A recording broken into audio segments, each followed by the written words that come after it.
picture the guy's like, this has to wait for me. He was like, no one can stop me. I can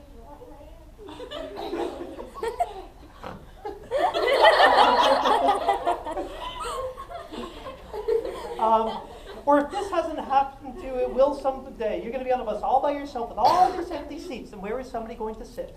Right beside you. And do most people get up and move? No, because they don't want to be. But it's not rude, it's weird. I would get up and move. I've had many women tell me, oh, I move seats. Every seat I move to, he moved to as well. Then you make sure you're up near the front, or you tell the driver, because where do you want to sit, by the window or by the aisle?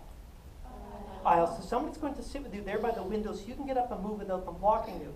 But even then, if there are all these empty seats, do they need to sit beside you? No. If they keep persisting, sit up near the front or tell the driver.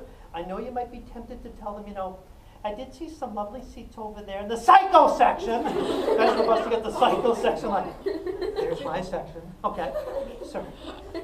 Disturb myself sometimes. Okay. Because over the years, I've had hundreds of women tell me they've been on the bus, they've been harassed by guys. They've told the driver. The driver will either kick the people off the bus, get the police involved. Driver does nothing to help the person sometimes. Sometimes I've heard the driver is the problem. I had a teacher recently who was a student that I taught back when she was in high school, and she was on the bus, and the only person on the bus, and the driver came back to her and started saying sexual things to her. And she goes, I remembered from you talking about this years ago, so she goes, I reported the guy, because it's probably not the first person he's done that with. Or this might surprise you and gross you out, but I've heard this so many times as well, where you're on a bus, subway, or you're in a park, and you've got some guy near you who's masturbating in front of you. What would you do in that situation? You run. I get a lot of students go, I just laugh at the guy, put that away. At the time, you were not laughing. I would walk away or run away. They're not likely to chase you. They're busy. Okay?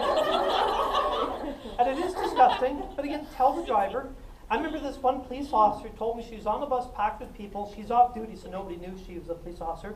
Bus is packed with people, guys masturbating. Everybody's just whispering like, look at that sicko, that pervert, is somebody going to do something? Nobody's doing anything. She stands up, faces everybody, and she screams, he's got his pecker out! He's got his pecker out. What does the guy do now? Puts it away and he runs away. Why is he running now? He doesn't want to get caught. She's yelling, attracting attention. So that could be very effective. It can also be embarrassing. Many years ago, I'm at a school in Toronto. We're doing this talk in a regular classroom in the main part of the school. The classroom door is at the back of the room, and I'd left it open. I always make sure the doors are shut now when I do this talk. So I'm telling the story, all these people going back and forth, and for some stupid reason, I've only ever done this once, I decided to scream it as loud as I could in the school. Not one of my better ideas. As loud as I can, I go, he's got his pecker out! I scream it so loud you can hear it echoing down the hall, like, pecker, pecker, pecker, right? And when I really screamed, I got a pretty high voice. Teacher down the hall heard this. She thought it was one of the girls in the class really yelling it. Because you could hear the teacher running down the hall saying, just a second! The teacher in the class and the girls are laughing, like, Chris, what are you going to do? So I don't know, we're going to find out, right? Teacher runs and looks at, what's going on here? Like, nothing. She's like, that's not funny, I thought it was one of the girls yelling at your pecker out. I go, so you came running, huh?